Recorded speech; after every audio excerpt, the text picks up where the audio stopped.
오늘 우리에게 주시는 하나님의 말씀은 사도행전 21장 17절부터 40절까지의 말씀입니다. 저와 여러분이 한 절씩 교독하도록 하겠습니다.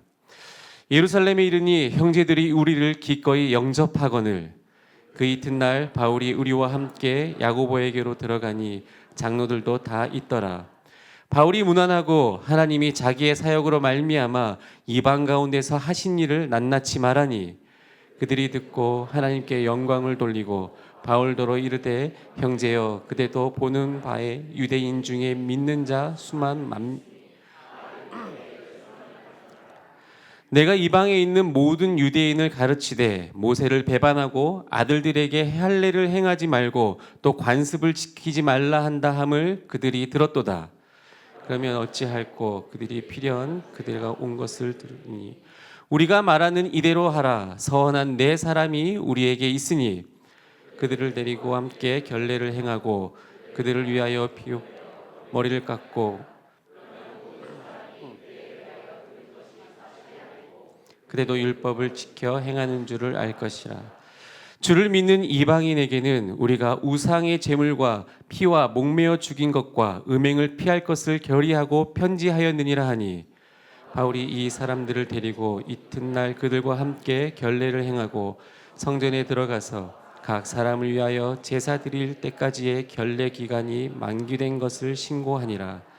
그 이래가 거의 참에 아시아로부터 온 유대인들이 성전에서 바울을 보고 모든 무리를 충돌하여 그를 붙들고 외치되 이스라엘 사람들아 도우라. 이 사람은 각처에서 우리 백성과 율법과 이곳을 비방하여 모든 사람을 가르치는 그 자인데 또 헬라인을 데리고 성전에 들어가서 이 거룩한 곳을 더럽혔다 하니 이는 그들이 전에 에베소 사람 드로비모가 바울과 함께 시내에 있음을 보고 바울이 그를 성전에 데리고 들어간 줄로 생각함이러라. 온 성이 소동하여 백성이 달려와 모여 바울을 잡아 성전 밖으로 끌고 나가니 문들이 곧 닫히더라. 그들이 그를 죽이려 할 때에 온 예루살렘이 요란하다는 소문이 군대의 천부장에게 들리매 그가 급히 군인들과 백부장들을 거느리고 달려 내려가니 그들이 천부장과 군인들을 보고 바울 치기를 이에 천부장이 가까이 가서 바울을 잡아 두 쇠사슬로 결박하라 명하고 그가 누구이며 그가 무슨 일을 하였느냐 물으니 무리 가운데서 어떤 이는 이런 말로 어떤 이는 저런 말로 소리치거늘 천부장이 소동으로 말미암아 진상을 알 수 없어 그를 영내로 데려가라 명하니라. 바울이 층대에 이를 때에 무리의 폭행으로 말미암아 군사들에게 들려가니 이는 백성의 무리가 그를 없어 위치며 따라가미러라. 바울이 데리고 영내로 들어가려 할 그때에 바울이 천부장에게 이르되 내가 당신에게 말할 수 있느냐 이르되 내가 헬라 말을 아느냐. 그러면 내가 이전에 소요를 일으켜 자객 4,000명을 거느리고 광야로 가던 애굽인이 아니냐.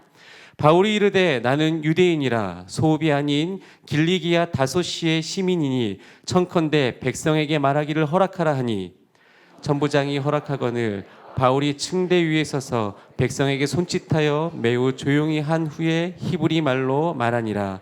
아멘. 모두 자리에 앉으시겠습니다. 이제 담임 목사님 나오셔서 주의 뜻이 이루어지는 길이라는 제목으로 말씀 전해주시겠습니다. 할렐루야. 순전한 교회 주일 예배 참여하시는 여러분 모두를 주님의 이름으로 환영합니다. 기도하고 말씀 전하겠습니다. 하나님, 하나님의 섭리와 하나님의 신실하심을 오늘 이 말씀 속에서도 보게 될 텐데 하나님이 어떻게 일하시는지를 우리가 바라보고 우리가 기대하는 상상의 걸음이 아니라 말씀이 말하고 있는 그 걸음을 정확하게 이해하면서 이 땅을 살아가면서 당황하지 않고 그저 내가 걸어야 될 걸음을 담대하게 걸어낼 수 있는 믿음의 눈이 이 아침에 우리의 예배 가운데 주님의 말씀을 통해서 띄어지기를 원합니다.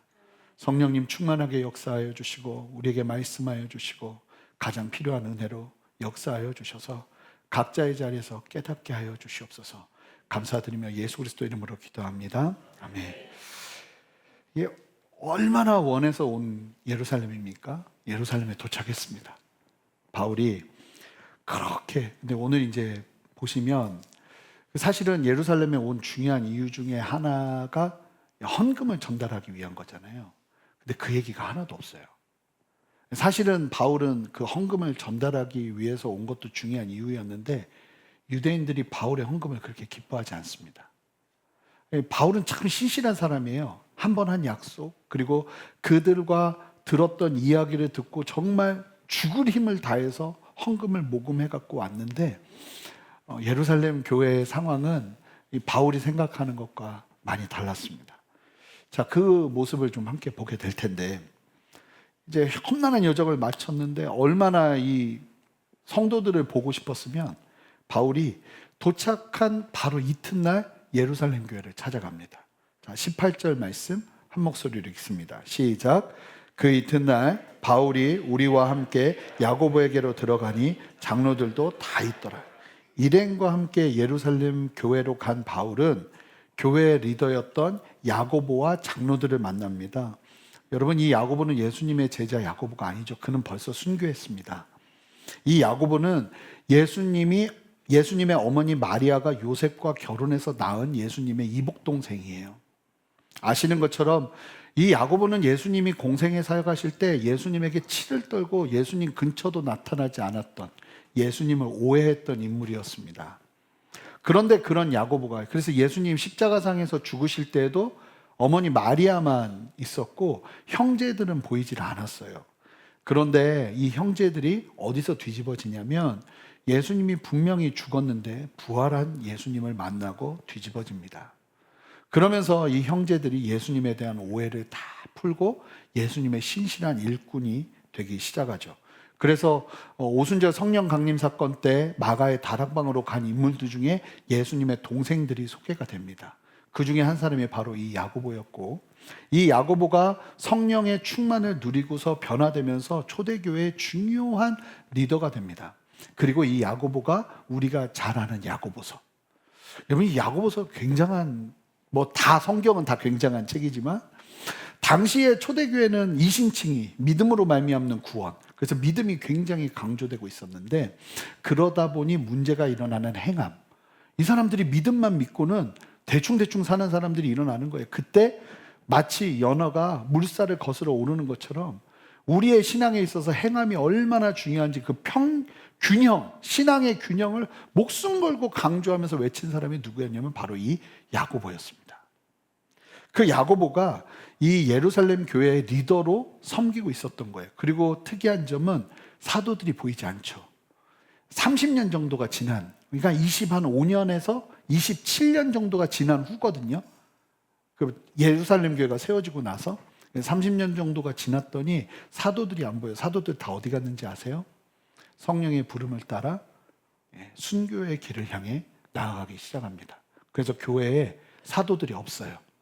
그리고 야고보와 이제 장로들이 이 교회의 주축이 되어서 교회를 신실하게 이끌어가고 있었던 것이죠. 야고보를 만나고 난 다음에 이 바울은 아주 상세하게 하나님께서 선교 사역 가운데 어떤 일을 행하셨는지를 보고하는데, 19절을 보시면 바울이 문안하고 하나님이 자기의 사역으로 말미암아 이방 가운데 하신 일을 낱낱이 말했어요. 그러니까 순차적으로 전도여행, 맨 처음에 바울이 한번 예루살렘에 와서 신앙보고를 한 적이 있죠. 사역보고를 한 적이 있었어요. 예루살렘 회의 때. 그때 이방인들은 그 율법을 따를 필요는 없지만 그럼에도 불구하고 유대인들에게 덕을 끼치기 위해서 해야 될 행동들과 거룩함을 지킬 것을 강조하면서 이 예루살렘 회의에서 이 율법이 더 이상 구원의 조건이 될 수 없음을 천명하게 되는 그 일들 가운데 바울이 와서 이제 신앙보고를 했었잖아요. 그러고 나서 한참이 지난 후에 다시 이제 전도여행 가운데 어떤 일이 있었는지를 그 다음부터 차례대로 다 보고를 한 거예요. 그 이야기를 다 듣고는 이제 하나님께서 이방 가운데 하신 일들이 너무 놀라우니까 이 야고보와 장로들이, 이들은 분별력이 있는 사람들이었어요. 들으면서 하나님이 어떻게 하셨는지를 보는 사람들이었어요. 자, 그러면서 20절 보세요. 함께 읽어볼까요? 함께 읽겠습니다. 시작. 그들이 듣고 하나님께 영광을 돌리고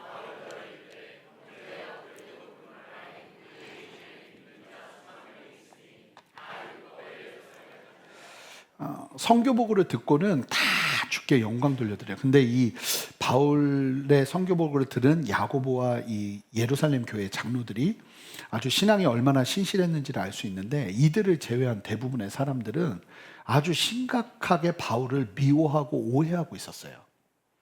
그런 소식을 들었음에도 불구하고 리더들은 흔들리지 않았어요. 자, 우리 이제 말씀 가운데 어떤 오해가 있었는지를 보게 될 텐데, 이 리더들은 바울이 하는 이야기를 들으면서 하나님이 하시는 분명한 일을 확인합니다. 그리고는 하나님을 찬양합니다. 그런데 염려스러운 부분을 이야기하기 시작해요. 20절 말씀 보시면 하나님께 영광 돌려드리고 난 후에 바울에게 이런 얘기를 합니다. 유대인들 중에 예수 믿고 교인된 사람들이 이미 수만 명이나 된다고. 이건 참 놀라운 일이에요. 여러분, 아마 그 당시 예루살렘에 살고 있었던 인구가 몇 명이었을 것으로 보여지는지 아세요? 10만 명일 것으로 추정됩니다. 2000년 전에 10만 명은 굉장히 큰 도시예요. 그런데 그 중에 수만 명이 그리스도인이었다는 거예요. 엄청나게 많은 사람들이 한 30년 동안 교회가 세워지면서 도시 자체가 들썩이면서 변화가 일어나다 보니 강경한 유대인들은 난리가 났겠죠, 아마. 아시는 것처럼 처음에 베드로 설교 오순절 성령 강림 때 예루살렘 교회가 세워질 때 설교만 듣고 회심한 사람이 3,000명이었고, 솔로몬 행각에서 바울이 설교할 때 남자만 몇 명이 회심했는지 혹시 기억나시나요? 5,000명입니다. 남자만. 그러면 남자 말고 여자들과 아이들까지 생각하면 10,000명이 좋게 넘는 사람들이 한순간에 교인이 된 거예요. 당시 예루살렘의 인구를 비교할 때 수만 명이 예수님을 믿고 그리스도인이 됐다는 건 성령의 역사로 기독교가 얼마나 급속도로 성장했는지를 우리에게 말해주고 있는 거죠. 근데 이제 참고로 이들 중에 많은 사람들이 집단 개종을 하다 보니까 신실한 그리스도인들도 있었지만 명목상의 그리스도인들도 있었어요. 그래서 히브리서 같은 게 쓰여지는 거 아닙니까? 새벽에 히브리서 말씀 나누지만. 근데 예루살렘 교회 리더들이 하는 말이 뭐냐면, 이 회심한 유대인들, 그리스도인들 가운데 이 사람들이 다 어떤 사람들이냐면 뭐에 열심을 가진 사람들이래요? 율법에 열심이 있는 사람들이라는 거예요. 그러니까 예수를 믿고도 여전히 뭐가 중요하다고 여기는 거예요? 율법이 중요하다고 여기고 있는 거예요. 이게 굉장히 위험한 신앙이거든요, 사실은. 근데 우리 안에 있을 수 있는 신앙의 모습이에요. 버려야 되거든요. 율법은 죄를 명시할 뿐이, 이게 죄라고 얘기할 뿐이지 율법을 지켜서 구원받을 수 있는 사람은 아무도 없다는 게 성경이 말하고 있는 논리예요. 그 율법의 역할은 이게 죄야 하는 걸 지적하는 거지, 율법이 우리를 구원해 주지 못해요. 우리를 구원해 주는 거 오직 뭐예요? 믿음이죠. 예수 그리스도를 믿는 믿음. 여러분, 우리가 예수 믿고 나서 진리를 배워 알게 된다면 진리 안에서 우리가 정말로 해야 되는 작업이 뭔지 아세요? 본질과 비본질을 구분하는 걸 해야 됩니다. 본질이 아닌 걸로 목숨 걸고 싸우는 일을 하면 안 돼요. 진짜 중요한 게 뭔지를 알고, 우리에게 정말 중요한 건 뭐예요? 예수 그리스도의 복음이에요. 피아노를 여기다 놓냐? 여기다 놓냐? 아니, 어떻게 경박하게 드럼을 여기다 놓냐? 하나님 여기 계시는 거 아니냐? 이런 얘기 하면 안 된다는 거예요. 그거는 비본질적인 거예요. 우리에게 정말 중요한 것은 설교 가운데 정말 살아있는 복음이 증거되고 있느냐? 하나님의 말씀이 선포되고 있느냐? 온전하게 예수님만 찬양하고 있느냐? 교회가 복음을 위해서 목숨을 걸고 있느냐? 아니냐? 이런 거지. 다른 걸 가지고 이걸 지키네 안 지키네, 아, 목사님 오늘 복장이 좀 그러네, 막 이러는 거 별로 안 좋다는 거예요.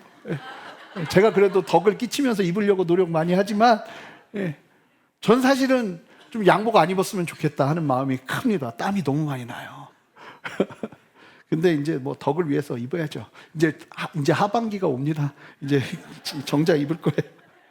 근데 이제 무슨 얘기냐면, 비본질적인 걸로 싸우면 안 된다는 거예요. 음악 얘기 좀 해볼까요? 여러분, 그 모라비안 교도들은 바이올린은 악마의 휘슬이라고 그랬어요. 그 당시에 못 쓰게 했어요. 존 칼벤이라는 그 종교개혁자는 오르간을 못 부르게 했어요. 못 연주하게 했어요. 사람들의 감정을 흔든다고. 그리고 오르간은 아시겠지만 제가 설교 때도 몇 번 언급했지만 이 콜로세움에서 그리스도인들이 사자밥이 될 때 배경음악으로 연주했던 악기가 오르간이에요. 그러니까 초대교인들은 오르간 소리 하면 기절하는 거예요. 근데 제가 찬양사역 하면서 제일 많이 들었던 얘기가 뭔지 아세요? 피아노, 바이올린처럼 거룩한 악기를 예배 때 써야지. 너무 웃기는 거죠. 왜냐하면 200년 전에는 교회에 발도 못 들어 넣던 악기예요. 여러분, 문화는 비본질적인 거예요. 그리고 정말 좋은 건 우리 성도님들이 가장 즐겨하는 문화를 하나님이 사용하시더라고요. 저는 이제 그런 언급을 하겠지만, 저는 우리 교회 성도님들이 만약에 다 클래식을 좋아해요. 맨날 차에서 클래식만 들어요. 그러면 전 전통 예배 필요하다고 생각해요. 근데 대중음악을 좋아하고 그래요. 그러면 모던 음악이 필요하다고 생각해요. 근데 만약에 연세들만 많으셔서 항상 이 트로트를 옆에다 끼고 사시고 걸어 다니시고 왜 스피커 크게 하고 그러신 분들 있잖아요. 만약에 그런 분들이 계셔요. 근데 그런 분들이 많으면 저는 우리 교회 반주기 켜놓고 같이 찬양해도 된다고 생각해요. 그건 비본질적인 거예요. 그거 갖고 목숨 거는 거 아니라는 거죠. 우리에게 정말 중요한 건 뭐냐면 진리인가 아닌가, 본질인가 비본질인가, 이거라는 거예요. 근데 예루살렘 교회가 하나님 앞에서 예수 그리스도의 복음 앞에서 꼬꾸라졌지만 여전히 뭐가 있는 거예요? 율법을 놓지 못하는 마음이 있는 거예요. 이거 놓으면 너무 불안한 거예요. 여러분, 이걸 버려야 돼요. 오죽하면 하나님이 이스라엘 백성들을 애굽에서 끌고 나오실 때 광야에다 40년을 담가 놓으시겠어요. 다 버려야 되거든요. 그래야 가나안 들어갈 수 있거든요. 여러분, 결국은 세계관 싸움이에요. 예수 믿는 것. 예수 믿고 나면 내가 중요하다고 생각했던 것, 내가 가치 있다고 생각했던 것, 이렇게 해야지 했던 그 모든 개념들을 다 버려버려야 돼요. 쓰레기처럼 버려버려야 돼요. 성경 그렇게 얘기하거든요. 벗어버리라 하는 게 쓰레기를 버리듯이 버리라고 그러거든요. 비본질에 매이면 진리가 잘 보이지 않아요. 그러니까 이 사람들이 바울을 죽이려고 해요. 왜 죽이려고 하냐면 비본질적인 것. 뭐 때문인지 한번 볼까요? 자, 21절 보시면 제가 읽어볼게요. 네가 이제 오해가 있는데 어떤 오해가 있냐면 네가 이방에 있는 모든 유대인들을 가르치되, 이방에 있는 유대인들한테 뭐라고 그러냐면 모세를 배반하고 아들들에게 할례를 행하지 말고 관습을 지키지 말라고 한다는 이야기를 들은 거예요. 엄밀히 따지면 유대인들인지 안 해도 되죠. 근데 이 사람들이 이게 너무 중요한 거예요. 근데 그리 한다는 거예요. 근데 명백한 오해죠. 바울은 유대인들에게 율법 지키지 말라는 얘기를 한 적이 한 번도 없어요. 그리고 그들이 열심히 지키는 걸 나무라지 않았어요. 오히려 이방인들은 이렇게 가르쳤죠. 너희들은 유대인들처럼 율법 지키지 않아도 돼. 율법의 기능이 뭔지를 얘기해 준 거예요. 자, 고린도전서 7장 18절에서 19절 볼까요? 할례자로서 부르심을 받은 자가 있느냐? 자, 할례자로, 그러니까 유대인으로 예수님을 믿었느냐? 그러면 무할례자가 되지 말라. 오히려 너희들은 율법 지켜라. 안 그랬다가 네 너무 힘들어하니까 율법 지켜라. 무할례자로 부르심을 받은 자가 있느냐? 이거는 이제 유대인이 아닌데 예수를 믿게 되었느냐 묻는 거예요. 그러면 너희는 할례 받지 마라. 뭐하러 그 굴레로 들어가냐? 받지 마라. 할례 받는 것도, 자, 중요해요. 할례 받는 것도 뭐예요? 아무것도 아니요. 할례 받지 아니하는 것도 아무것도 아니로 돼. 이게 진짜 이게 재밌는 거예요. 아무것도 아닌 것 같고 죽이려고 목숨 건다니까요. 우리가 그러면 안 된다는 거예요. 오직 하나님의 계명을 지킬 따름이니라. 이 말씀 그대로 사역한 바울인데 이게 전달되는 과정에서 사람 입을 거치면 여러분 반드시 왜곡은 일어납니다. 사람 입으로 전달되는 건 뭐가 붙어요. 그래서 저는 그 성경도 메시지 성경 이런 거 있잖아요. 물론 유진 피터슨이 굉장히 기도하면서 썼겠지만 성경을 내 생각으로 한번 거친 거거든요. 사실은 그거는 참고로 들으셔야지 성경의 가치만큼 두시면 절대로 안 돼요. 그래서 저는 우리 교육자분들에게 만약에 이제 다른 본문을 사용해야 되는데 메시지 성경은 사용 못하게 해요. 그건 성경의 권위를 가지지 않아요. 성경을 그냥 풀어놓은 것이죠. 그러니까 그렇게 이제 사람의 입을 거치다 보니까 이 소문이 어떻게 됐냐면, 이 할례 받는 것도 아무것도 아니고 할례 받지 않는 것도 아무것도 아니다, 이 얘기를 했는데 이 내용이 그 얘기가 아니잖아요. 근데 뭐라고 소문이 나기 시작했냐면, 바울이 유대인들한테 율법 무시하라고 그랬다고, 자식한테 할례도 받지 말라고 그랬다고 막 이러면서, 그러면 바울은요 삽시간에 어떤 사람이 되냐면 죽일 놈이 돼요. 죽일 놈이. 그러니까 교회 지도자들이 남감해 보일 정도였으니까요. 그러니까 바울이 이제 와가지고 예루살렘 교회에서 제대로 좀 있으려면 뭔가 변화가 필요한 거예요. 바울이 뭘 좀 보여줘야 되는 거예요, 이 사람들을 위해서. 그래서 제안을 하는데 22절, 23절, 24절 보면 얼마나 이 난감했으면 그러면 어찌할꼬 이럽니다. 그러면 어찌할꼬. 그들이 필연 그대로 온 것을 들으리니 무리가 말하는 이대로 하라. 서원한 네 사람이 우리에게 있으니, 이건 나시린의 서원을 얘기하는 건데, 그들을 데리고 함께 결례를 행하고 그들을 위하여 비용을 내어 머리를 깎게 해라. 그러면 모든 사람이 그대에 대하여 들은 것이 사실이 아니고 그대도 율법을 지키고 행하는 사람인 줄 알 것이니라. 자, 내는 얘기가 뭐냐면, 바울, 당신도 율법을 얼마나 중요하게 여기는지를 알 수 있게 사람들 앞에 좀 보여주세요. 여기서 말하는 서원이 나시린 서원인데, 보통 당시에는 이런 서원을 하면 30일간 기도를 합니다. 그리고 서원이 끝날 때 머리를 깎아요. 그리고 하나님 앞에 제물을 드리거든요. 그 외 갱그레아에서 바울이 머리를 깎았을 때 나시린의 서원이었을 것이다 추정할 수 있는 이유가 바로 여기 있는 거예요. 자, 바울이 갱그레아에서 그런 것처럼 이제 그 대신 바울이 이걸 너무나 중요하게 여겨서, 당시에 이게 비용이 되게 많이 들었어요. 서원을 하고 나서 제사를 드릴 때 제가 이제 말씀드리겠지만 비용이 되게 많이 들어서 가난한 사람들은 서원하기가 힘들었단 말이에요. 근데 유대인들 중에 돈이 있는 사람들은 그 가난한 사람들이 서원할 때 제사 드리는 비용을 대신 대주는 걸 영광으로 알았어요. 그러니까 바울이 그만큼 이 사람들을 소중하게 여기고 율법을 소중하게 여긴다는 걸 보여줄 수 있도록 사람들 앞에서 그 비용을 대신 내주라고 이야기한 거예요.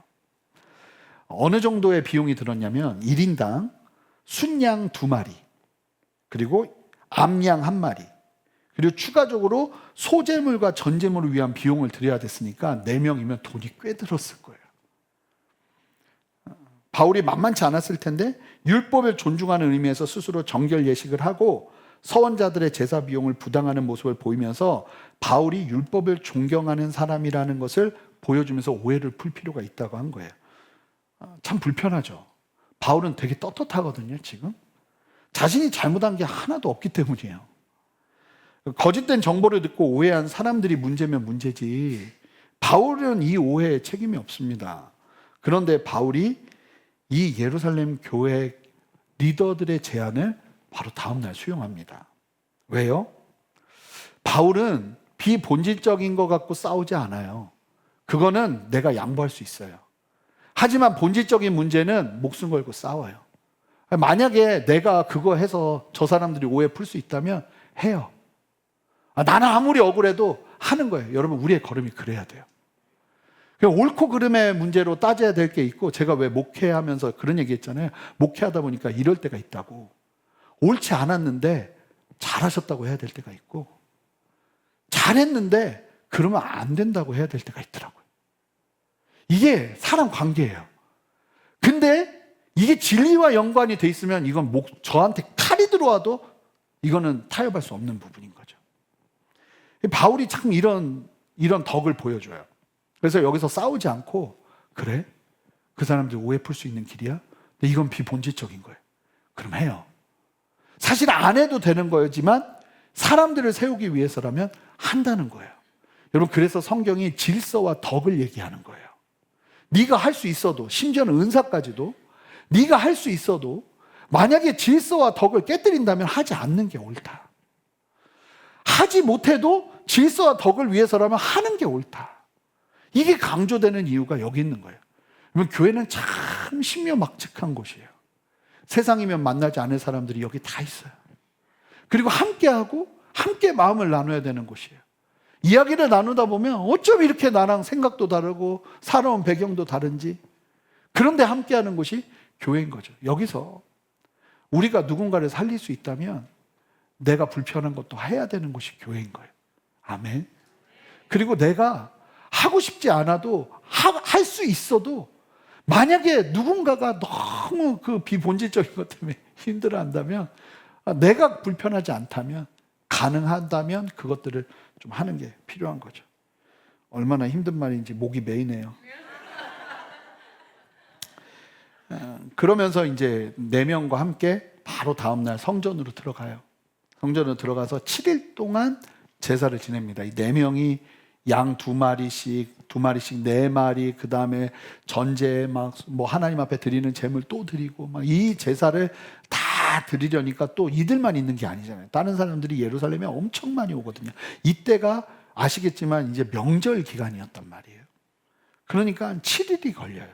그 7일이 걸리는 동안에 이 말을 들어준 것 때문에 바울이 결국은 잡히게 돼요.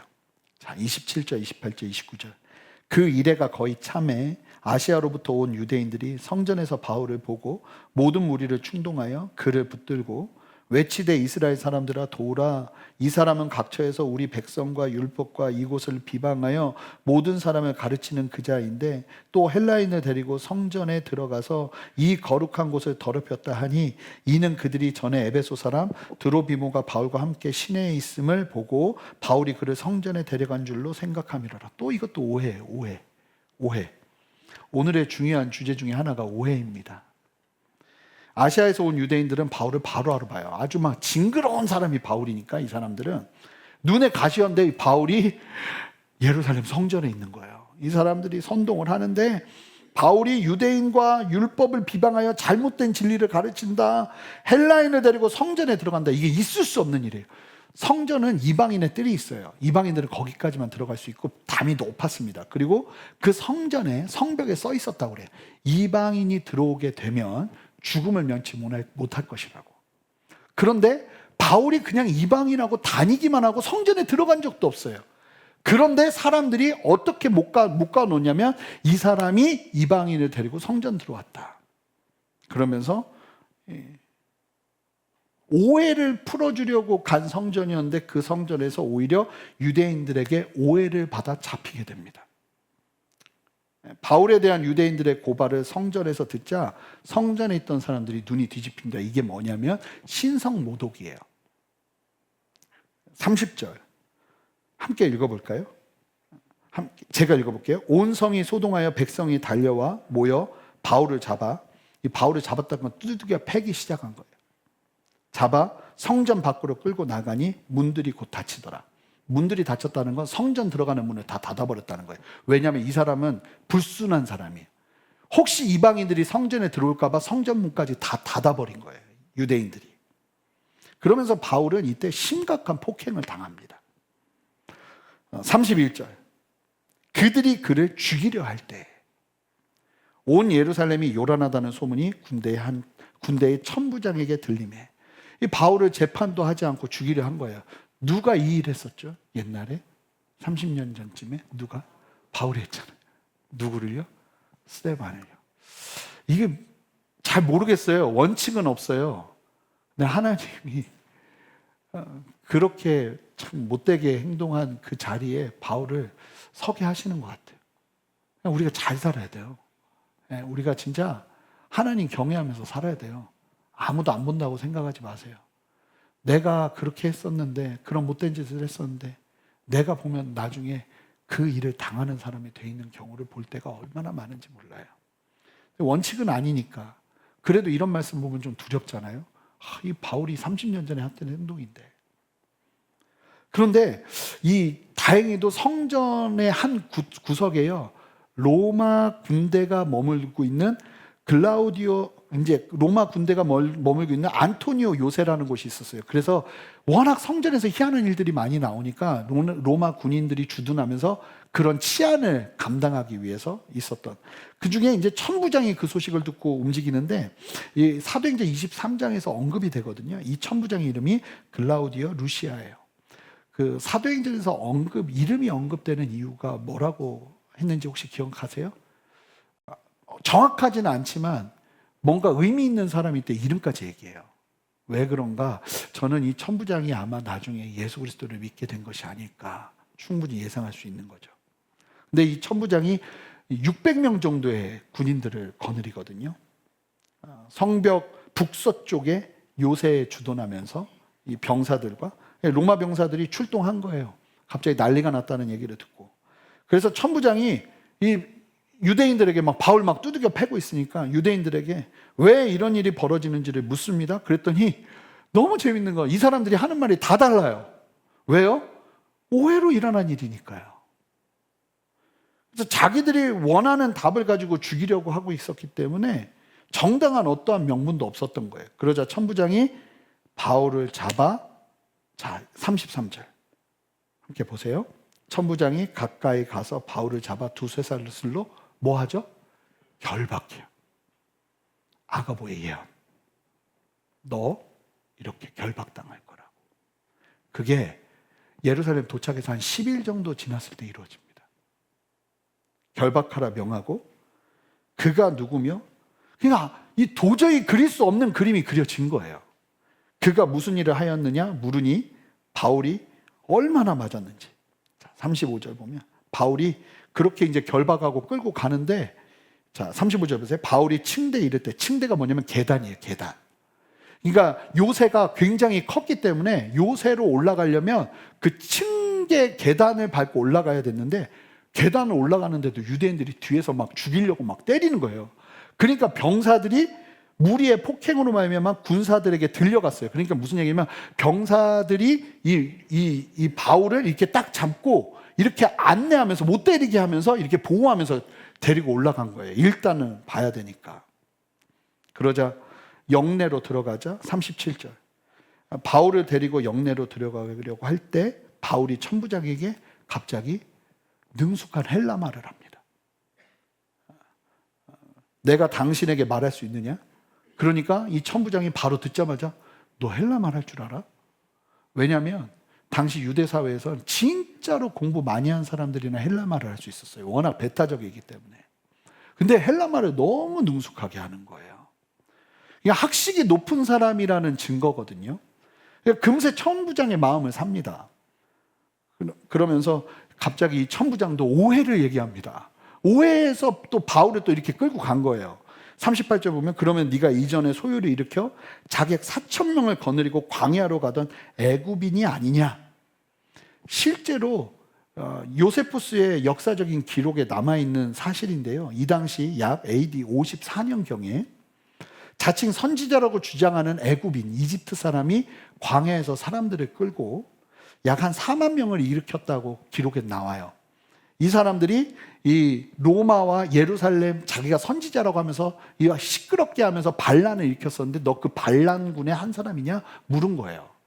근데 바울이 이제 이야기하는 거예요. 39절. 바울이 이르되 나는 유대인이라 소읍이 아닌 길리기아 다소시의 시민이니, 이 위치를 이야기하는 건 여러분 당시에 자기가 길리기아 다소 출신임을 이야기하는데 사람들은 출신 지역에 따라 사람을 평가했대요. 그래서 예수님이 그렇게 무시당한 거예요. 나사렛 출신이라고. 그런데 길리기아 다소시 하면은 느낌이 다른 거예요. 이거는 이 총구석이 아닌 거예요.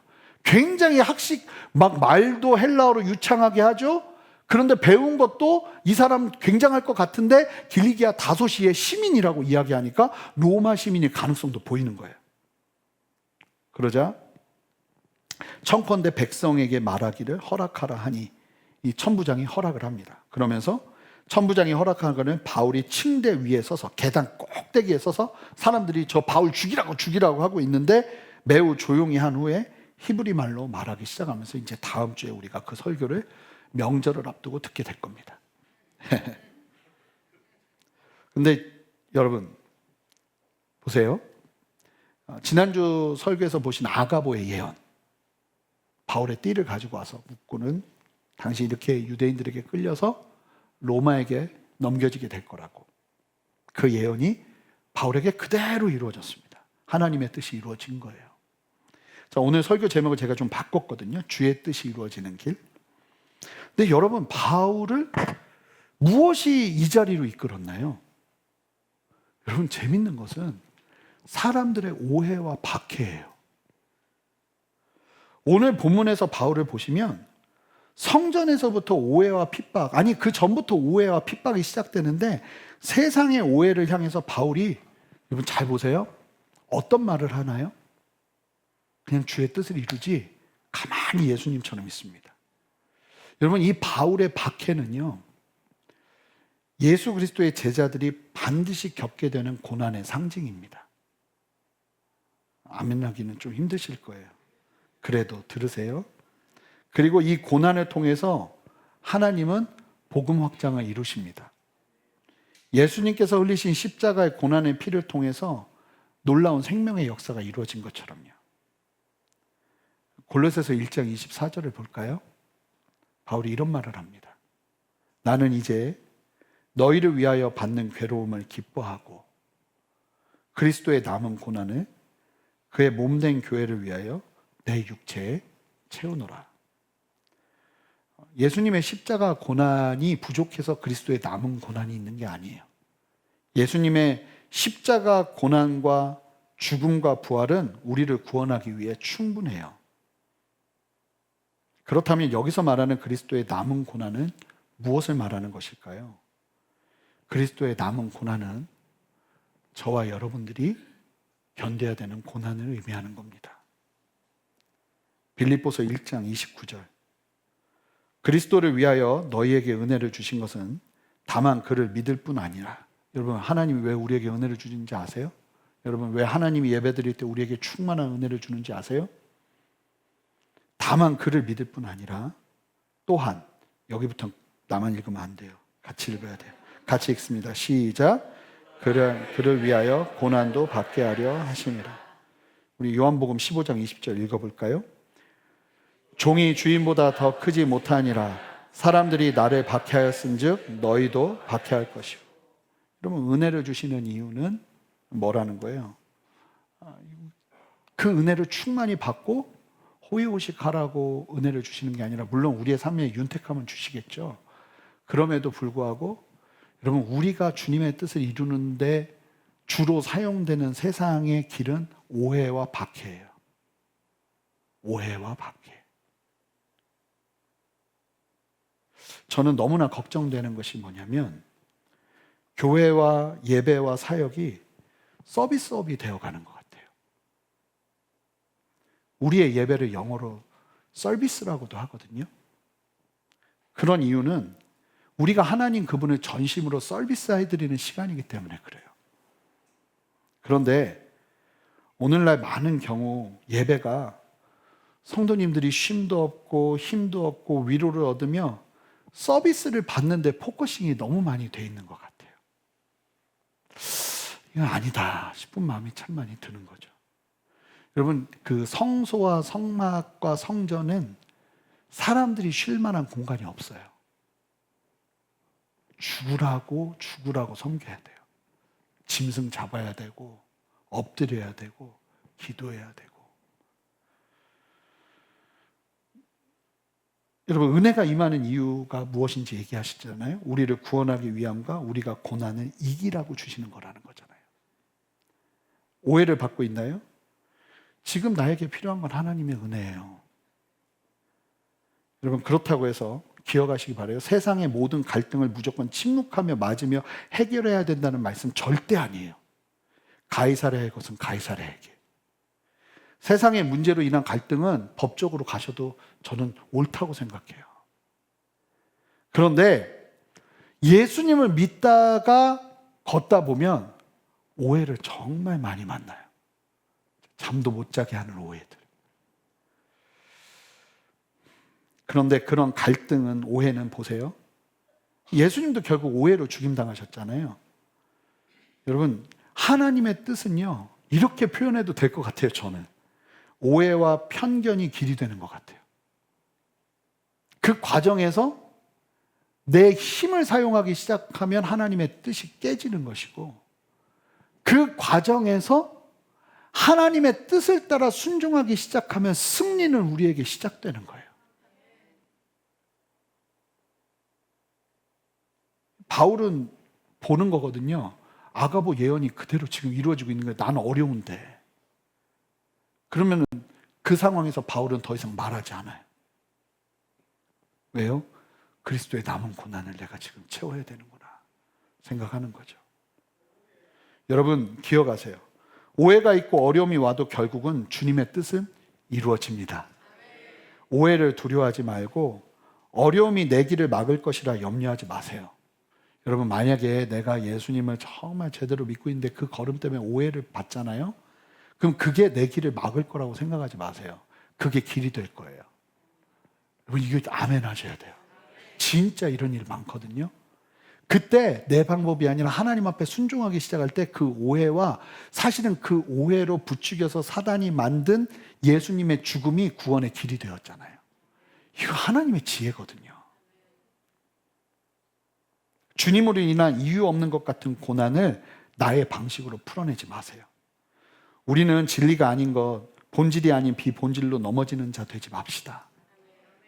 쉽게 오해하는 자의 자리에 있지 않았으면 좋겠어요. 저는 이 말씀이 얼마나 큰 힘이 되는지, 그렇구나. 교회는 오해로 자라는구나. 교회는 사람들의 오해와 사람들의 편견과 그러한 일들을 만날 때 내가 주님을 사랑하면서 걸어낼 때 교회가 교회다워지는구나. 그걸 설명하려고 하고 변명하려고 하고 나의 방법으로 하려고 한다면 참 모냥 빠지는 게 교회구나. 이 말씀 기억해야 돼요. 로마서 12장 2절. 너희는 이 세대를 본받지 말고. 이 세대는 오해로 일합니다. 오직 마음을 새롭게 함으로 변화를 받아 하나님의 선하시고 기뻐하시고 온전하신 뜻이 무엇인지를 분별하도록 하라. 마음을 새롭게 하면 분별력이 생겨요. 좀 더 도전하고 싶은데요. 여러분, 오해는 웬만하면 하지 마시고 또 오해하는 얘기도 하지 마세요. 확인되지 않으면 함부로 평가하고 이야기하지 마세요. 사람이 전해주는 이야기 듣고 그러네 이러지 마세요. 여러분들이 직접 보고 하나님 앞에서 판단하세요. 그래야 교회가 건강해져요. 지금 이 세상은요, 제가 보니까 완전 오해로 무너지고 있어. 사람들 다 그것 때문에 억울해서 자살하고 죽고 억울해하고 힘들어하고. 찬송가 오늘 무서운 찬송가를 이렇게 씩씩하게 부르다니. 십자가를 질 수 있나 주가 물어보실 때 죽기까지 따르오리 우린 대답하였다. 이 무서운 고백을 막 하시더라고요. 저는 가만히 있었어요. 막 하시더라고요. 주님의 심령 우리의 것이니 당신의 형상 만드소서. 주님의 형상이 뭐예요? 십자가예요. 막 부르시더라고요. 막 불러야죠. 막 불러야죠. 보셔야 돼요. 주님의 뜻이 이루어지는지 내 뜻이 이루어지는지 확인하셔야 돼요. 그리고 주님의 뜻이 이루어지고 있으면 그래도 여기가 잘 가고 있고 내 인생이 잘 가고 있고 하나님의 뜻 가운데 가고 있으면 오해가 다가올 때 흔들리지 마세요. 담대하게 주님 바라보고 나가는 거예요. 내 삶에 하나님의 뜻이 안 보이는데 그러면 그건 정말 위험한 거거든요. 오늘 이 말씀 보면서 우리 교회, 순전한 교회의 걸음이 왜 오해가 없겠어요? 그래도 우리가 정말 이 바울의 걸음처럼 함께 걸어낸다면 우리 교회가 정말 건강하게 서지 않을까요? 우리 성도님들 오해받는 일들 많죠. 그리고 교회 안에 들어오면 들어올수록 이 교회가 무서운 것이 교회가 우리 교회만 그런 게 아니라 오해를 가만히 있으면 안 받는데 사역하기 시작하면 받아요. 참 신기해요. 근데요, 여러분 그걸 통해서 하나님 일하세요. 그때 우리가 하나님의 방식으로 움직일 때, 하나님의 방법으로 순종할 때 주님이 우리를 들어서 일하시고 역사하시는 거예요. 저는 이것도 세상에서도 마찬가지라고 생각해요. 여러분 그 오해 받을 때 어떻게 보면 기도하면서 이걸 내가 하나님의 방법으로 풀어내야 되겠다고 하고 만약에 풀어내잖아요. 그러면 세상 사람들이 저는 믿는 건 권위를 주기 시작할 거예요. 뭔가 다른 무게를 느끼기 시작할 거예요. 그런 여러분들을 통해서 예수 복음이 증거되는 거죠. 함께 기도하고 마치겠습니다. 하나님, 오늘 이 말씀 안에서 우리가 걸어내야 되는 이 십자가의 길, 그리스도의 남은 고난을 내 삶으로 채우는 길 담대하게 걸어내길 원합니다. 하나님의 위대하심을 믿기 때문에 우리가 이 땅에서 일어나는 그 다양한 문제들 믿음 안에서 반응하며 하나님을 찬양하며 경배하며 이 걸음 걷고 싶습니다. 하나님, 혹시 오해받음으로 상한 마음들이 있는 분들 계신다면, 여기 있다면 하나님 찾아가셔서 누구보다도 오해를 많이 받으신 예수님께서 힘이 되어주시고 위로가 되어주시고 능력이 되어주시고, 하나님이 주시는 은혜 안에서 우리도 바울처럼 하나님의 뜻이 이루어진다면 아버지, 그것으로 감사하면서 그리스도의 남은 고난을 채우느라 담대하게 고백할 수 있는 성도의 걸음 되게 하여 주시옵소서. 감사드리며 예수 그리스도 이름으로 기도합니다. 아멘. 우리 다 같이 일어서시겠습니다. 우리 함께 우리 주는 위대하며 능력이 많으시도다. 그의 지혜는 무궁하며 인자는 영원하도다. 그가 구름으로 하늘을 덮으시며 땅을 위하여 비 준비하시니 하나님을 찬양하라. 우리가 이 믿음의 고백으로 우리 하나님 높여드리기 원합니다. 우리 주는 위대하며 능력이 많으시도다. 그의 지혜 무궁하며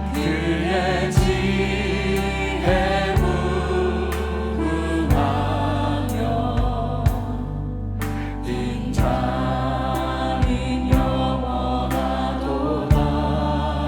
상한 자를 고치시며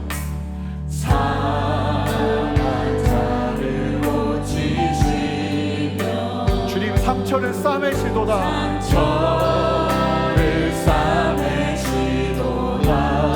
별들의 수를 세시며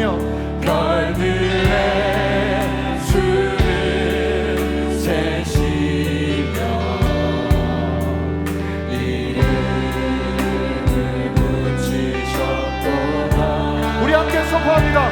그가 구름으로 하늘을 덮으시며 땅을 위하여 비 준비하시니 선포합니다. 예루살렘아 변함없이 하나님을 찬양하라. 여호와를 찬송할지어다. 내 하나님을 감사함으로 그 앞에 나가며 주님께 앞에 경배. 우리 다시 한번 고백합니다. 우리 주는 위대하며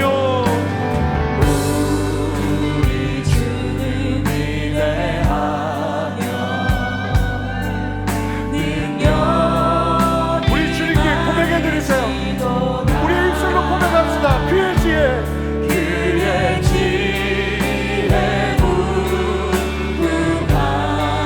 인자는 영원하도다.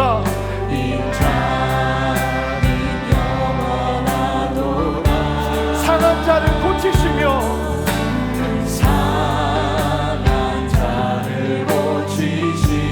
주님이 상처를 싸매시도다. 여러분, 우리는 오해를 가지고 주님 앞에 달려가는 사람들입니다. 그들의 수를 세시며 이름을 붙이셨도다.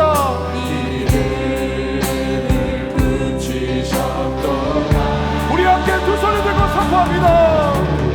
그가 구름으로 하늘을 덮으시며 땅을 위하여 비 준비하시니 예루살렘아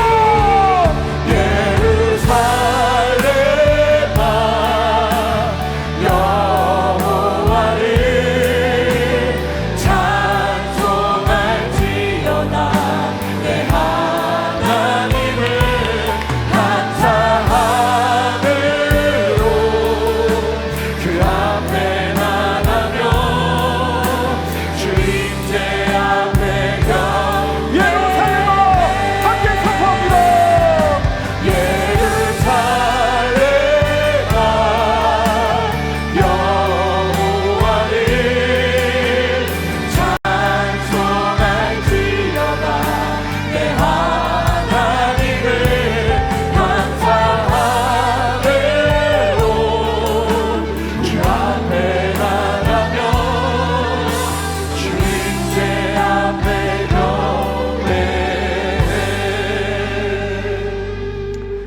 주님 안에서 담대하십시오.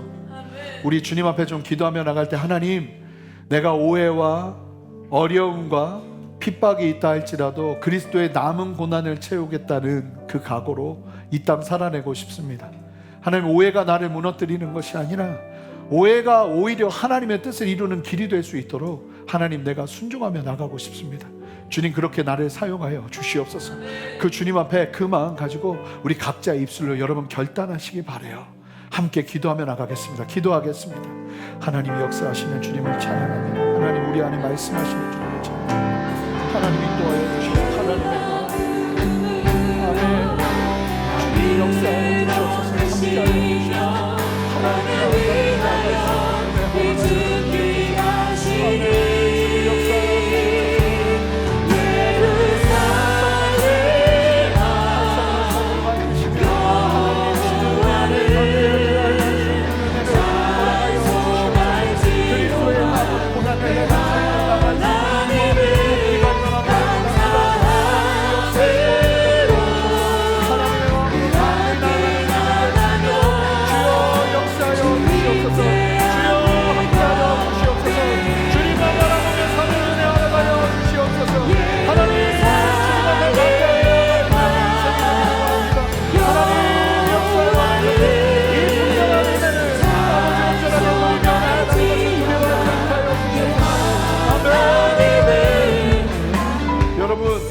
은혜가 필요하시죠?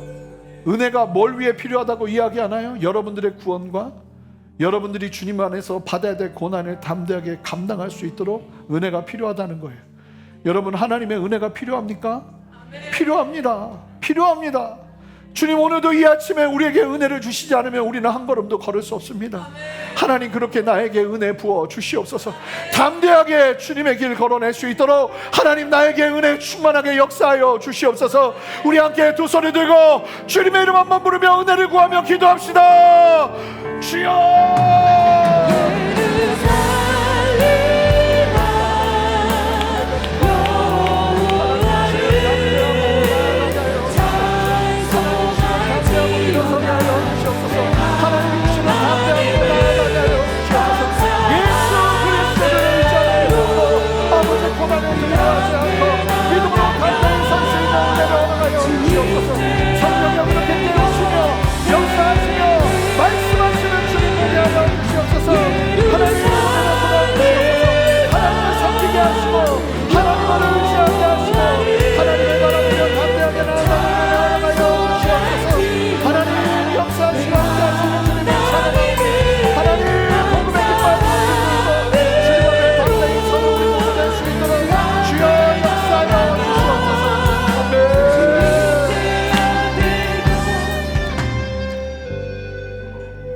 세상에 덕을 끼치고 세상에 본을 보여야 하는 교회이지만 한편으로는 우리가 믿음 안에 간다면 우리는 오해받을 수밖에 없고 욕먹을 수밖에 없고 아버지 하나님 안에서 어려움을 겪을 수밖에 없는 걸음인 거예요. 근데 우리가 기도하고 싶은 것은 이 순전한 교회가 하나님, 그러한 영역에서는 추호에 타협 없이 하나님, 우리가 우리의 걸음을 걸어내는 믿음의 공동체 되기를 원합니다.